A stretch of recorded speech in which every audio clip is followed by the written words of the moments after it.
Hey, everybody, welcome back to the Southwest Florida Water Talks, which is a really fun new conversation that we wanted to get everybody involved in, especially in the water groups and from all over Florida and beyond, because what is happening in Florida is a sliver of life that we see over and over around America. But Florida is lucky because it has some of the best advocates in the entire country, and people speak up and people make a big change. So today we're going to be talking about stop the spray. Now, if you're not familiar with that, what's going on is, and we'll actually get a little bit more info on this, but a lot of the lakes, okay, so the FWC, Fish and Wildlife Commission down here in Florida, has recently been very exposed as being controlled by developers and pretty much anybody except for that has an environmental lean to it. And what they do is go and spray glyphosates and various forms of weed killers in order to get rid of a lot of the natural things that are in the lakes. And through this, we have a special guest today. We're gonna be talking to Scott Wilson, and we're gonna talk a little bit about what they're putting in the water and how that affects the entire food chain, whether it is going through biodynamicism or it is directly you're just taking the fish straight out and eating it. No matter what, you're being affected by these chemicals. So we're going to take a very specific example today of what has been going on. And Scott and Mike Nepper and a few other people are really the ones responsible for bringing this story to light and talking about it and bringing the images and going out there firsthand and showing the rest of us what's really happening. So I don't want to waste much more time. I want to bring on our special guest today, Mr. Scott Wilson, who we have a slight issue with our text. So he's going to be here today joining us on phone. Hey, Scott, how are you today? Hey, I'm doing great. Appreciate this opportunity to continue to try to educate people aware of how dire Florida situation is. Well, thank you. Really, thank you for taking some time to come out with us today. It's really important because, like I said, the water really affects everybody. What I'd like to do is start off by discussing, first of all, how did you come to notice that there were problems with the water quality while you were out fishing? Oh, geez, I have been with what they call invasive aquatic plant management in Florida going back to the 1960s. I have a long historical context to most of the lakes in Central Florida, and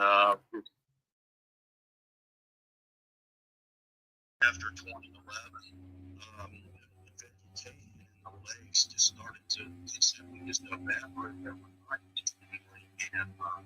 And it's on those fires. Jeez. I remember the very powerful images, and I'm going to I want to put some of these up here, of all of the lesions that fishermen started to put up. And you especially were noticing a lot of these coming through. What was the word around the fishing community? What were you guys starting to think about this?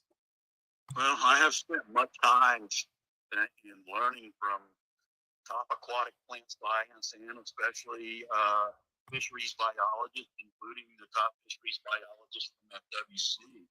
And most of these lesions are not attributing directly to a chemical burn, but it is directly related to herbicide use in the fact that the herbicide is killing the goodness of Florida. It's killing the filter to the lakes.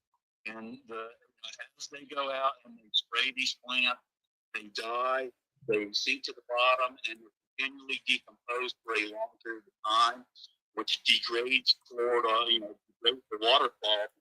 But what happens in these muckrakers that created prime breeders for several, and they are especially bacteria, and they have shown up very prevalent in the last 10 years on fish in every treated lake in Florida. And bacterial infection, the chain biologists that has done the most studies on these bacterial say that they are about 100% fatal to the fish get affected by these bacterial infections. So, and that I mean that it's so scary because it is, with the bacterial infections, nobody knows exactly what, where it is. It's so hard, that it's like a silent, attack. And that puts everything at risk. And when you talk about that, for people that aren't familiar, when they're putting this into the water, it can catch on to a small, teeny, even piece of like microplastic, for example, and then that gloms onto there, and then something like an amoeba comes in and grabs it, and then something like a fish grabs it, and then the next thing you know, you're working your way up the food chain, biomagnification directly into human bloodlines, and that also will cause a lot of either neurological and other types of diseases. And Scott, do they use mostly glyphosates? Like I saw a lot of Roundup, and I was curious because I know that, for example, a lot of that would have been, say, an earlier version of like an Agent Orange type of a chemical. Are you aware what kinds they use?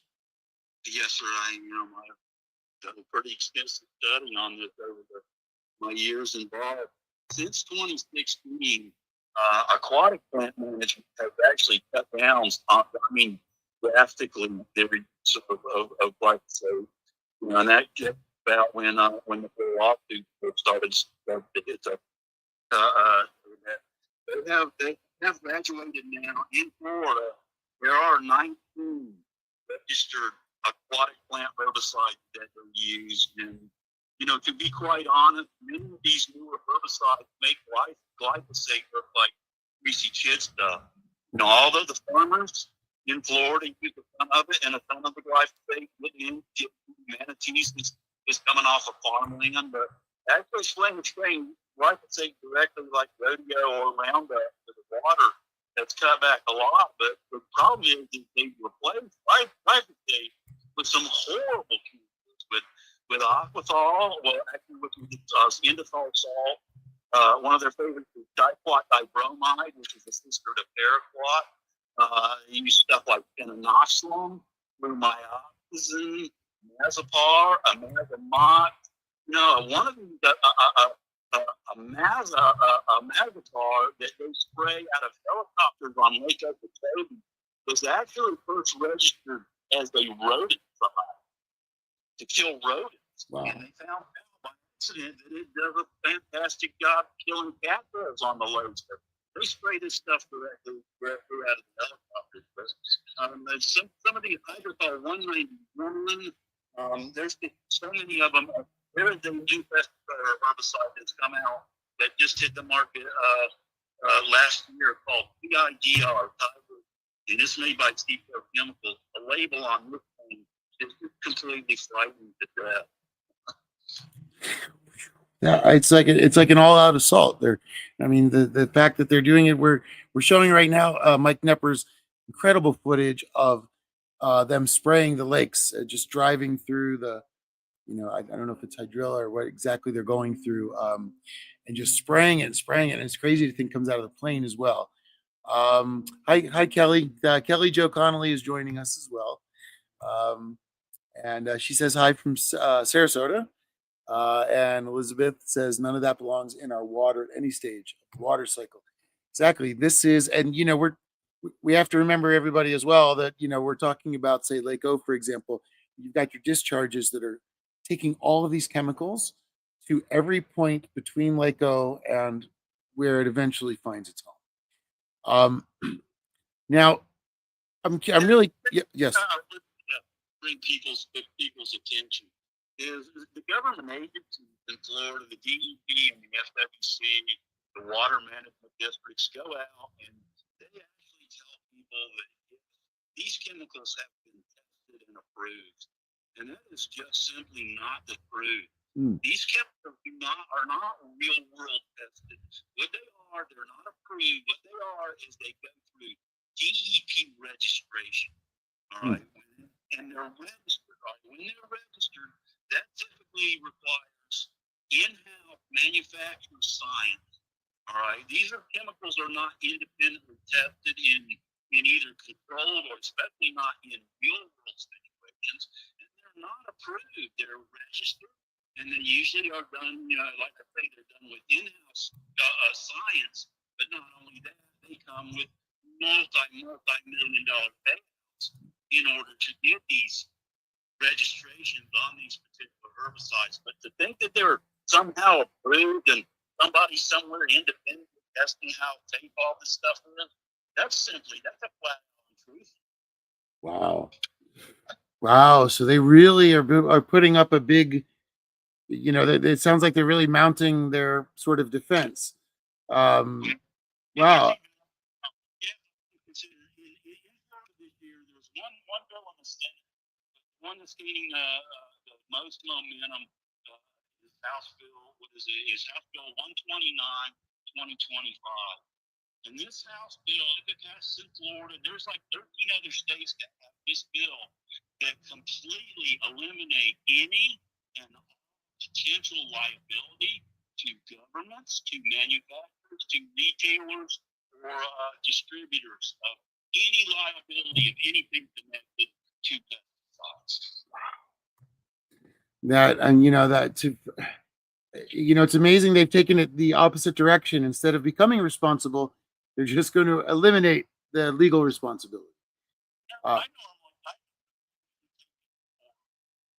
for these guys on these airboats or working in these fields that are spraying these chemicals. But this is the thing. It's not these guys on these airboats. These giant V8 motors with a huge fan sucking this micro into their face all day long. It's not a matter of if, but it's a matter of when their extended exposure starts to show in health consequences. And when it does, these guys are going to have absolutely no legal recourse whatsoever for their families, for medical bills, or anything else. Period. I mean, it's I would be up in arms, but. Now, when you see these guys out there, do they wear protective gear, or they tend to kind of not really worry about it?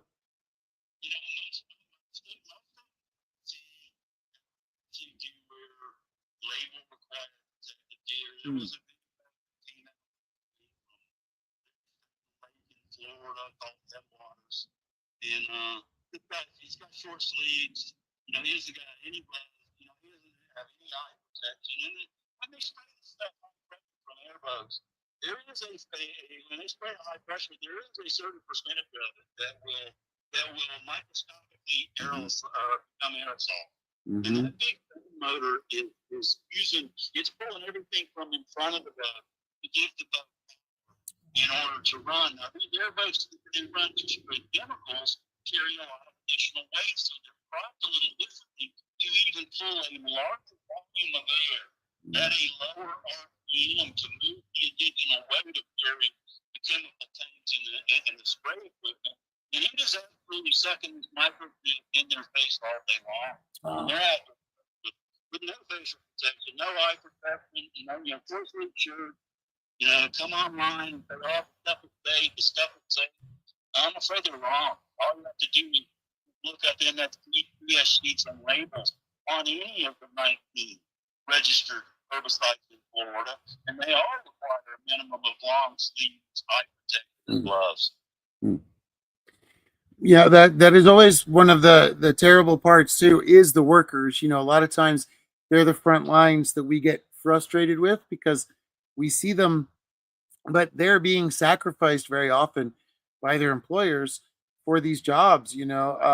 Not to jump off topic, but with Mosaic trying these radioactive roads and putting construction workers to go build them as sort of canaries in a coal mine. That is, it's shocking to me that this type of thing is allowed to happen. And when people do get upset with us and think, oh, you're just trying to, you're taking away jobs. No, we want safe jobs for people. These guys that are working should not be exposed to this. And I think you said it perfectly. It's not if, it's when. And that is always the case with these toxic chemicals. And it's shocking how many it's like a toxic, um, soup that they're putting together with all these ingredients. And it really is shocking to hear about all of the different, um, I mean, so many chemicals being sprayed on at once. It's not in our minds. We think of herbicide, we think of just a weed killer or something, but in effect, it's multiple, um, different chemicals. People just do not realize how potent it is. There's a newer registered chemical that has become the chemical of choice in Florida. It's called facilochlor. All right. There's also another one called phenoxylin. And both of these chemicals for a 100-gallon spray container on an airboat to be at active status requires a third of a cup of this material. So somebody on a boat, we have video. I was blessed to help Mike Nepper for many years and guided me across almost every corner of Florida. With this, and he's actually got it on time footage where they're not using measuring cups. I mean, and some of the stuff is so toxic that the difference in a 100-gallon tank full of 1 to 2 ounces doubles. In some cases, triples the material when it goes over. So,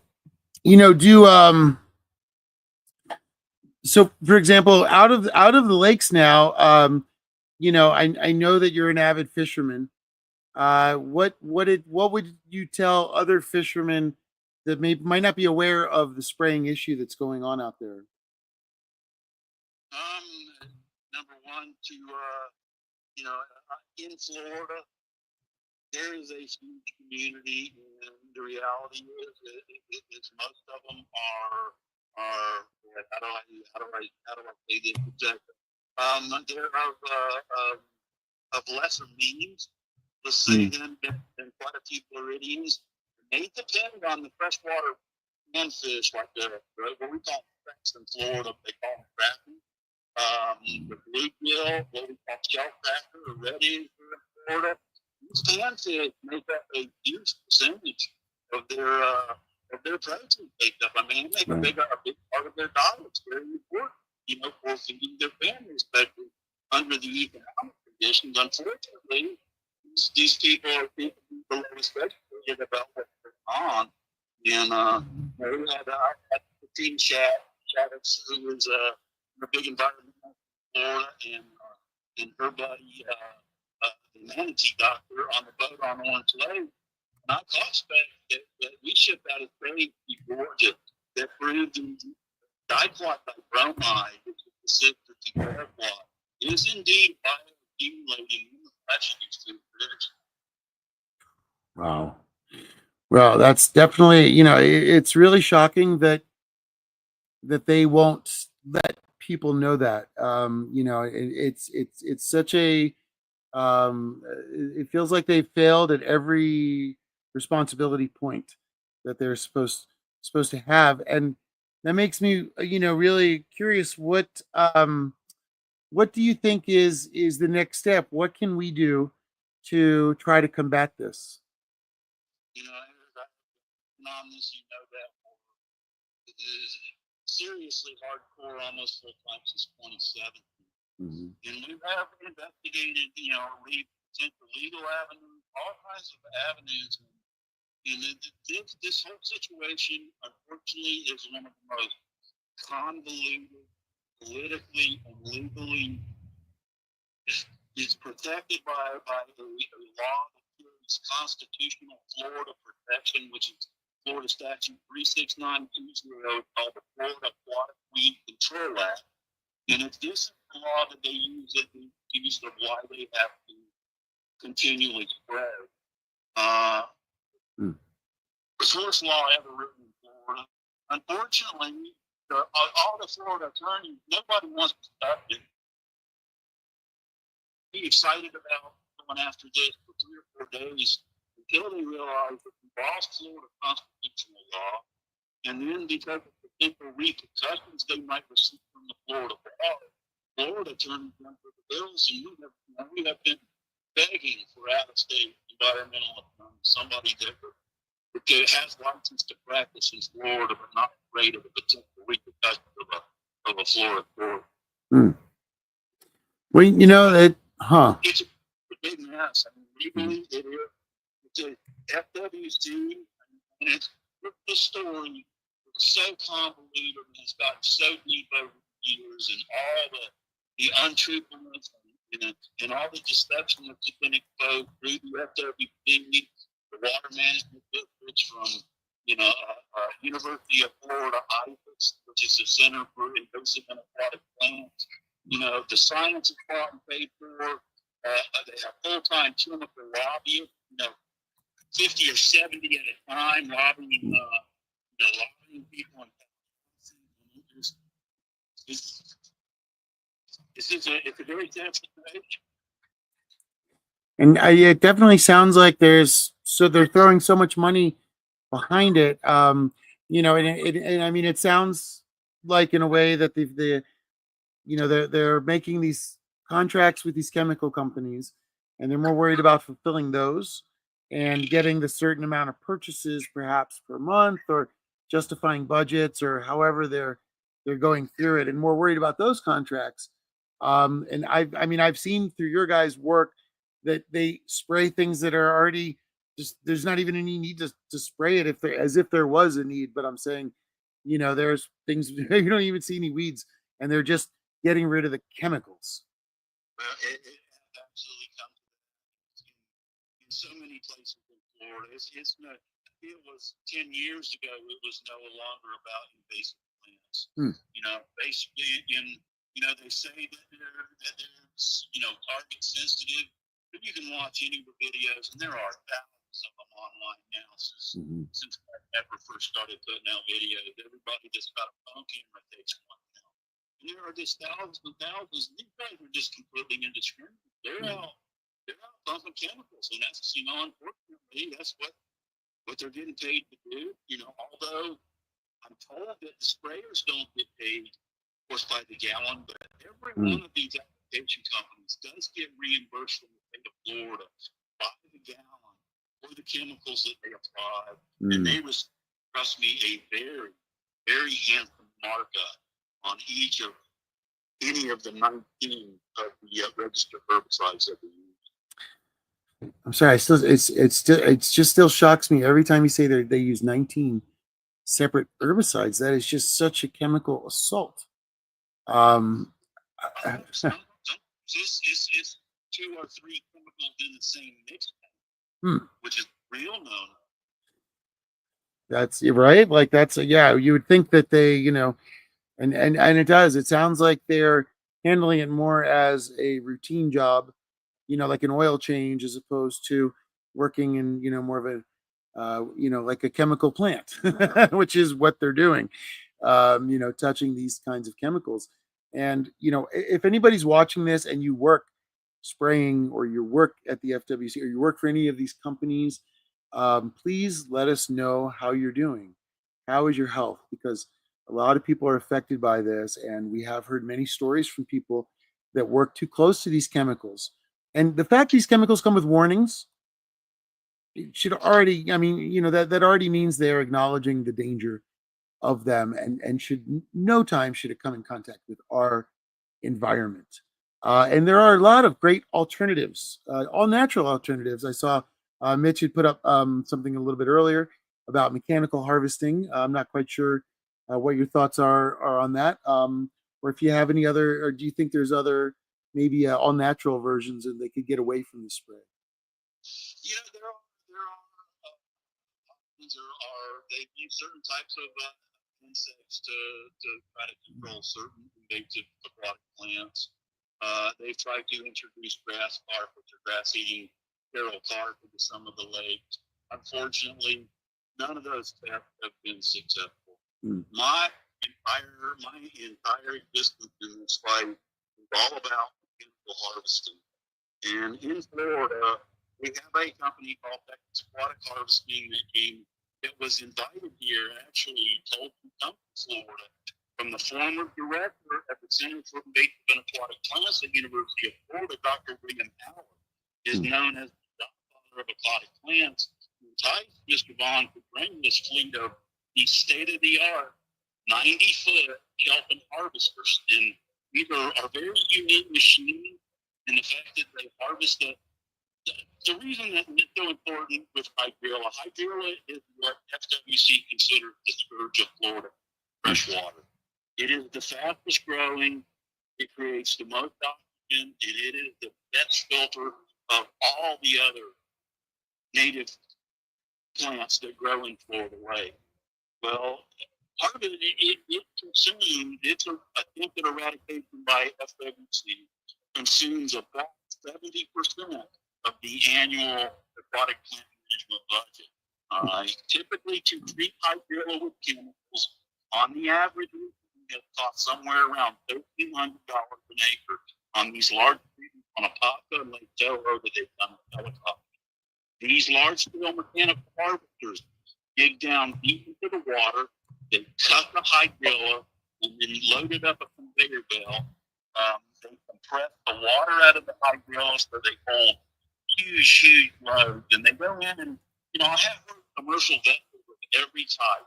My entire life, I spent 26 years in the Keys on commercial boats, and harvesting hydrilla with these high-tech machines is no more complicated than mowing grass on the side of the interstate.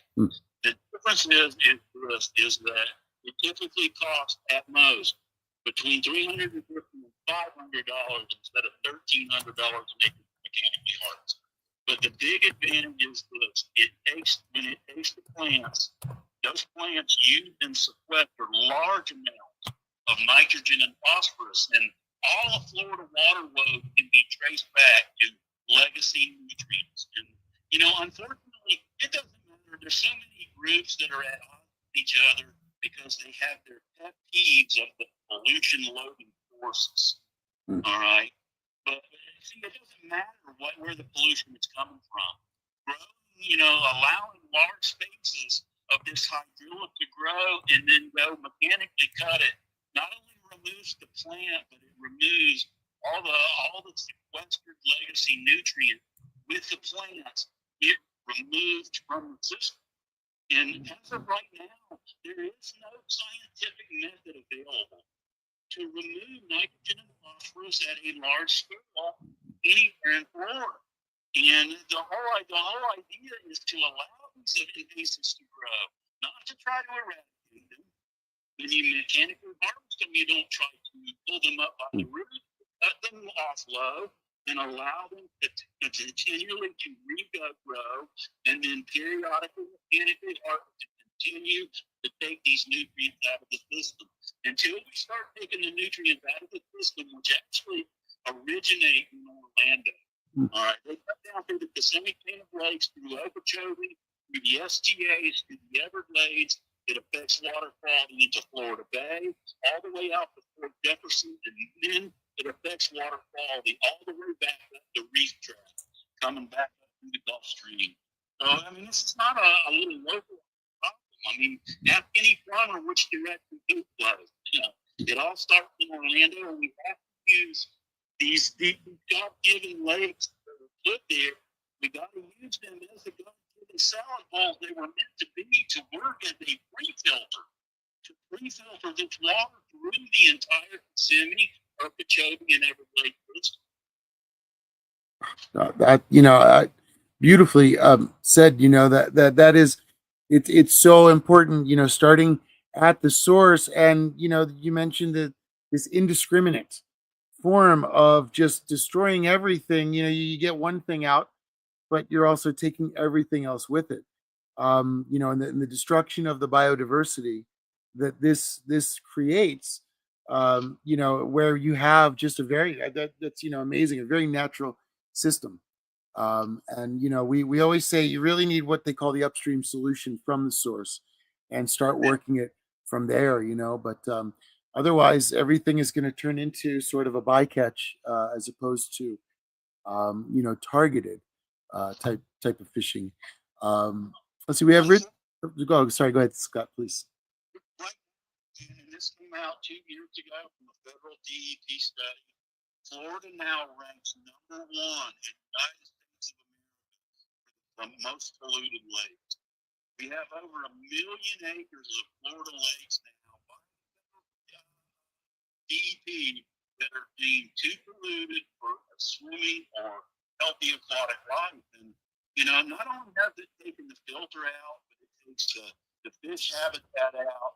It has absolutely destroyed the frog populations, the turtle populations, and now bucket. The only way you can get most of this information is I have to do public records requests through the state of Florida to get this information because they want to post it on their website. I do public records requests for the krill and electrofishing population study data on lakes across Florida. And lakes that 10 years ago were bucket list, like Istapova, Okeechobee, Kissimmee, then the top 3 in the top 10 lakes in the country or fisheries. Now, their studies show that they rank as all-time or near all-time low for total backstock, for what they call substock, which are the juvenile fish that relate to how successful recruitment and spawning has been, and also for stock quality, which is the length to weight ratio. Florida fish are so much longer and skinnier than they ever were before. We provided many years ago, we provided the state of Texas with the genetics for the Florida largemouth crab. And the state of Texas freshwater fisheries management is just handing Florida, we used to be the best capital of the world. We're getting our butts handed to it. They are absolutely embarrassing the FWC to no end. And it all is directly related to the non-herbicide and the lack of filter graft and the lack of habitat we have in Florida. Wow. Even extending just past even our immediate health, you've got all of tourism, and fishing is a huge aspect of Florida tourism. And, it's amazing to me that they're endangering what is the job market, which is, tourism. I mean, the tourism sector is so massive here. It's scary that they're not sharing these dangers with people. And the FWC really does seem to be the filter that's stopping the information. Richard says FWC Florida claims they need to kill the vegetation to keep these waters navigable. Is there any truth to that claim? How critical is navigation in the places that are being sprayed? What do you think about that, Scott?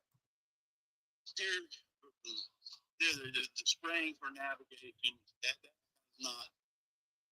There are a couple of select Florida lakes that need a couple of trails sprayed or mechanically harvested periodically. But as of right now, almost every Florida lake, and this includes especially Lake George, the St. Johns River, the Harris chain of lakes, Winter Haven chain, the Kissimmee chain, Istapova, Lake Okeechobee. These places don't have vegetation left. They do not have the submerged aquatic vegetation anywhere, and it's no longer. They use that as a talking point and have for more than 30 years to attempt to protect what has turned out to be $1 billion annual herbicide industry in Florida. And we're looking at it. It's not about flow control. No, listen, I appreciate you. You typically let me speak my mind, and I told that it's on the internet, and I posted it several times. The last time I spoke to the FWC, I said this exactly, that it has become abundantly clear that what's being done to Florida is being done with purposeful intent. I told commissioners to their face that for years, I thought it was as simple as money and greed. I thought it was just that simple. But sir, the further we have dug into this and dug into every aspect, especially the financial aspect, it goes much deeper. And it's scary. It really is scary. Well, I for sure know that a lot of people that speak out in this industry do get a lot of pushback. And I believe we've all, definitely have seen that. If we haven't experienced it, we know people in our movement, and it's not even a movement, right? We're not like activists. We are advocates for health, for clean water, and for what's right. I mean, they shouldn't be allowed to poison us without us having, some form of ability to speak up. And I'm curious. Do you think there's more power in being able to go to say, you're talking about talking to the FWC.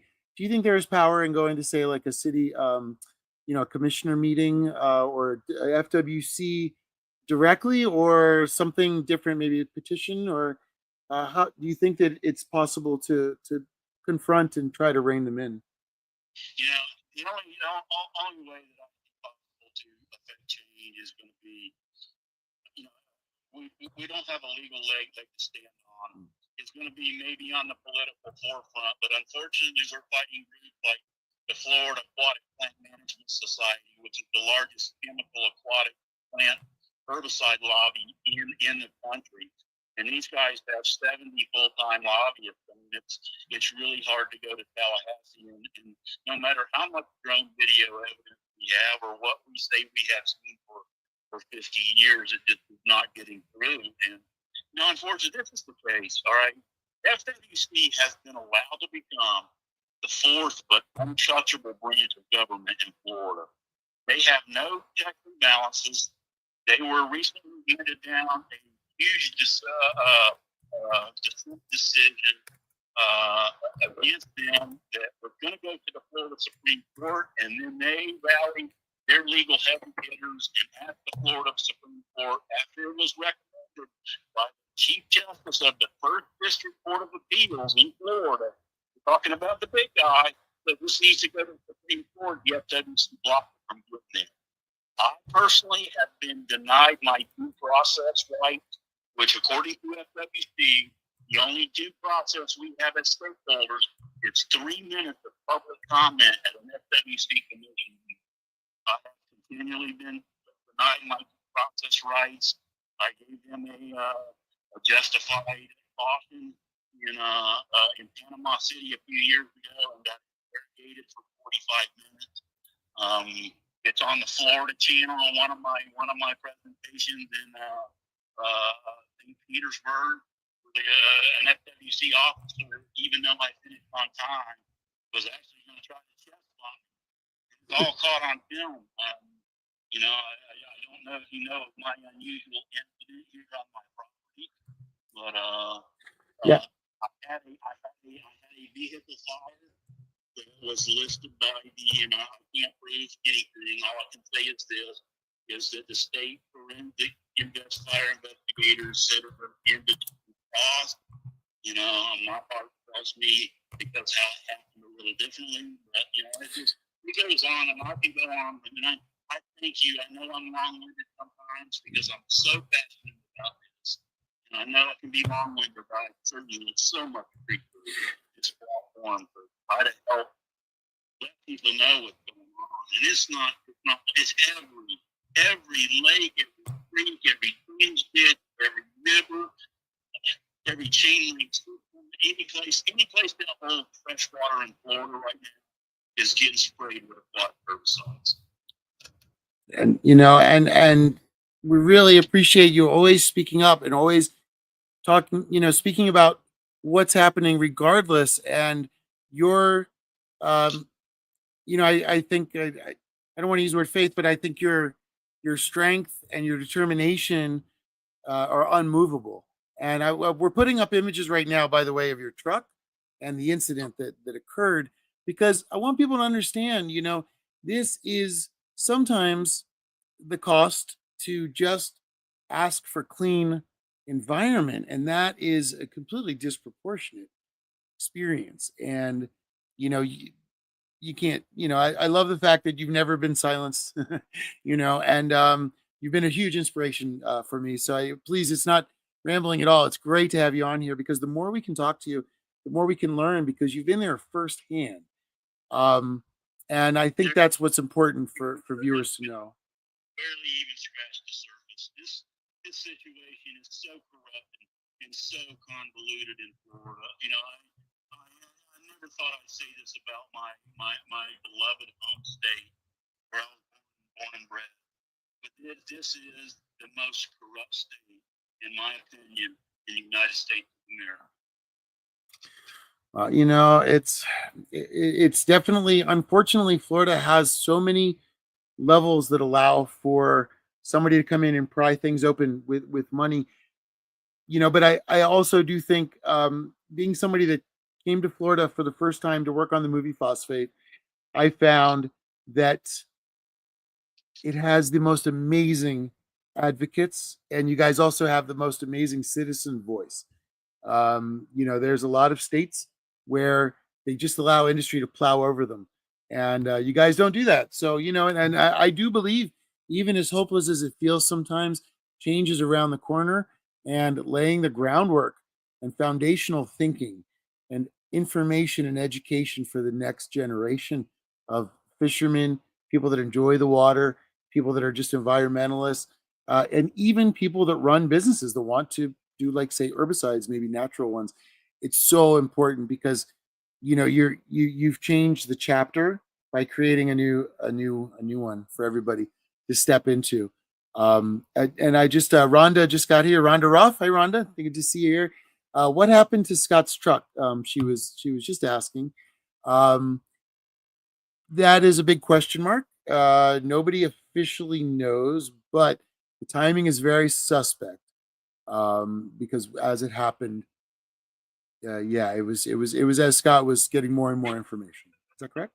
The month that I have spoken in front of the FWC Commission now 14 times. And it started off with the idea that these people would listen to truth, reason, and logic. But things do not exist in these people.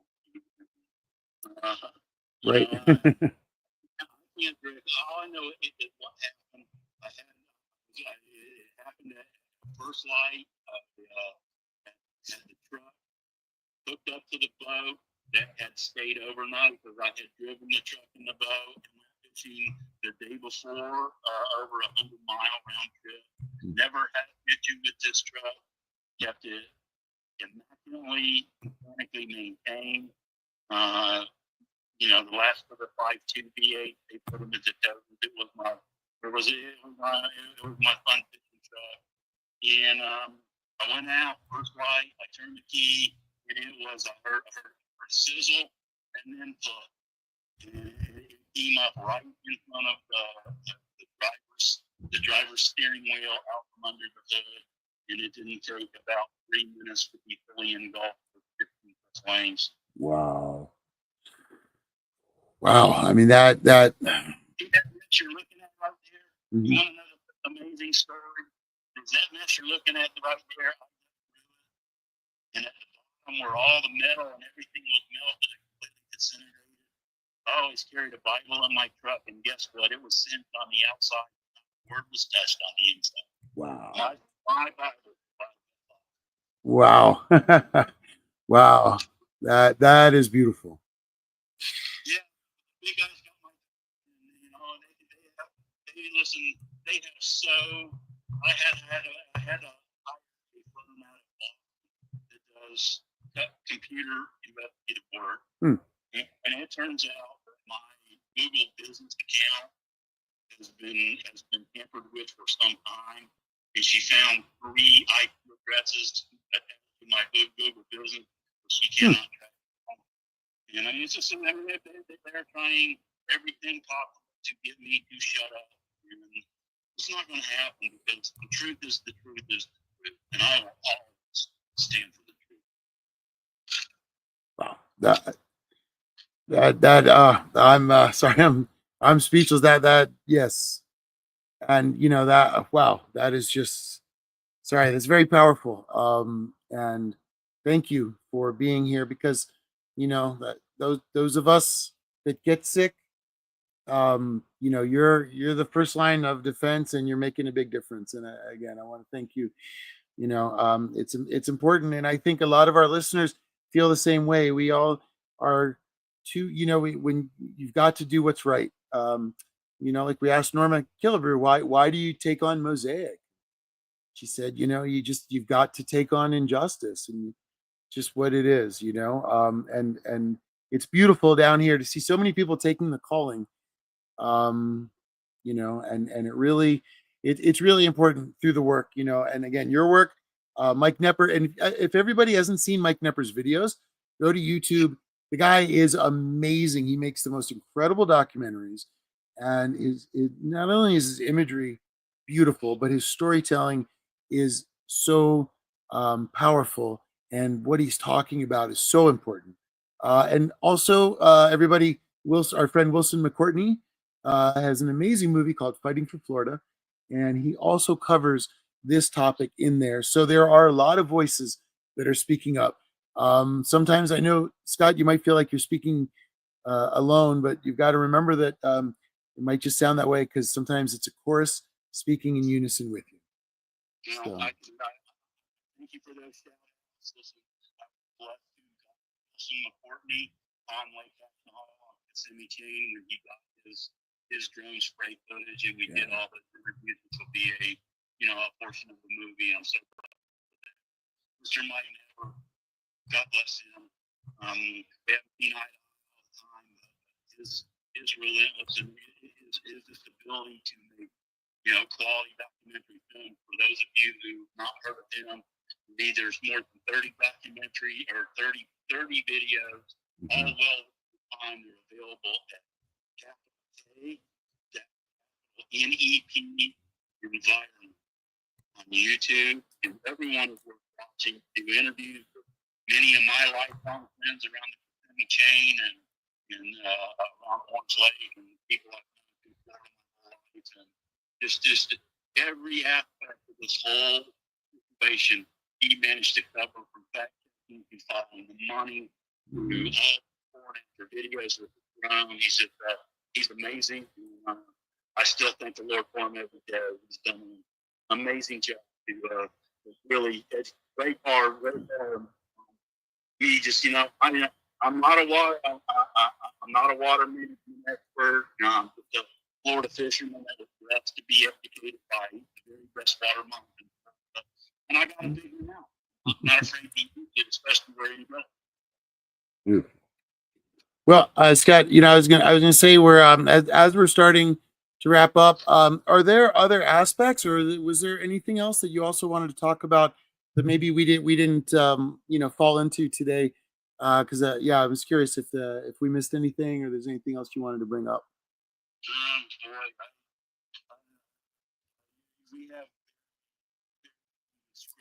surface when it comes to the financial improprieties that have been discovered through this thing. There's a gentleman by the name of Jim Watt, and probably the top science knowledgeable person I think in all of Florida. Alan Stewart III, who's also a mathematician, have meticulously gone through Florida records and exposed so much waste.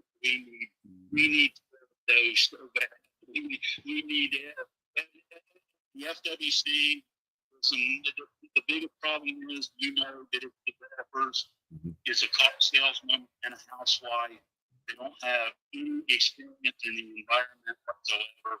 They are unelected political appointees, and I'm just praying that at some point, an attorney from out of state will go ahead and try to use the Supreme Court recent decision, Chevron deference decision, if you're familiar with that, is that strips legal legislative authority from unelected political panels.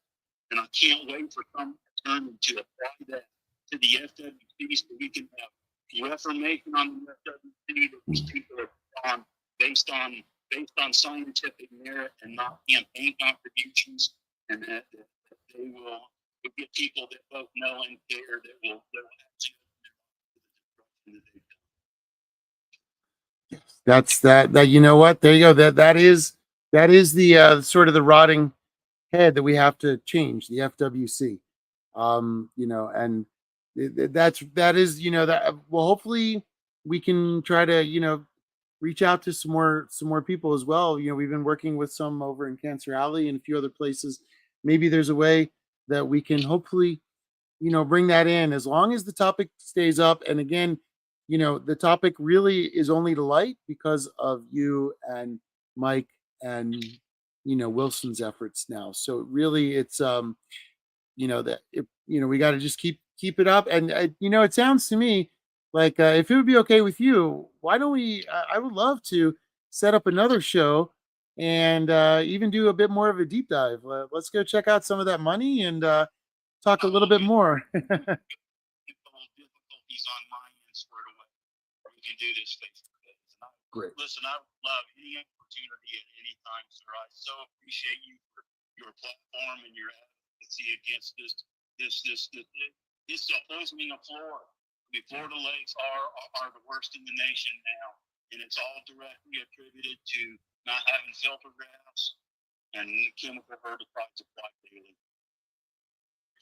And that's the best part is knowing the exact problem. I truly believe we're going to find a great change. And there's a change in mind. And as even though we're in the crisis, I often think they always say what the coal turns into diamond under the most pressure. So here we have, like I said, a very golden opportunity. And how lucky are we to be alive at the one moment where we can make the biggest impact? Perhaps doing this 40 years ago, maybe people weren't going to listen. But right now, for whatever reason, we're all here and we have this ability, and this was, that we can make the biggest impact now. So I feel like we're in a very golden time, as challenging as it is.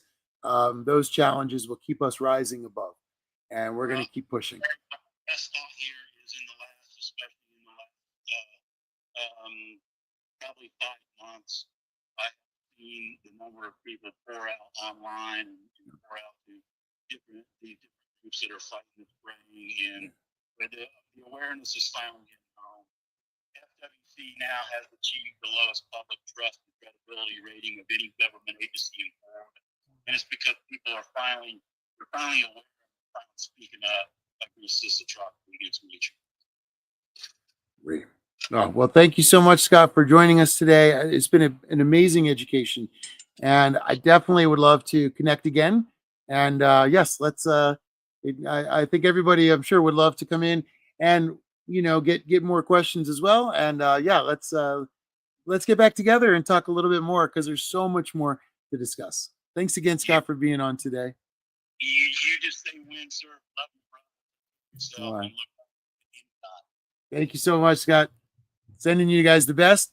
Always great to get to talk to you. One of my inspirations, Mr. Scott Wilson. And we are going to definitely come back on the show with him, because he is an amazing, he has an amazing set of knowledge. He knows the waters, he knows the chemicals, he knows the situation, and he knows Florida. So he's the guy that really has all the puzzle pieces and puts them together. So today has been an amazing education. I learned so much, and it's like always when these topics we end up with more questions than answers, which is always why we have to keep our conversations going. So thank you, everybody, for joining. Please leave in the comments. I want to see what your thoughts are. Mechanical harvesting, what do you say? Do you think that we need to remove and change the FWC? And what are your thoughts on this management? Is management necessary? And as the interesting question was, is it essential for navigable waters? So I'd love to hear everybody's thoughts. This is always fun. It's a real blessing to be able to get together with such a great group of people, talk about so many important topics. Because like we always say, when we're at home, sometimes you start talking to all your relatives about what's happening, and they just look at you like, okay, so what's on TV? So, it's nice that we have our community so we can always talk and keep these topics moving. It really is incredible what a small group of determined people can do. And Florida has taught me that, like anything else. All right, everybody, thanks for joining. We'll see you next week, and we're going to get something set up and come back with Scott. So everybody take care. Have a great day. Stay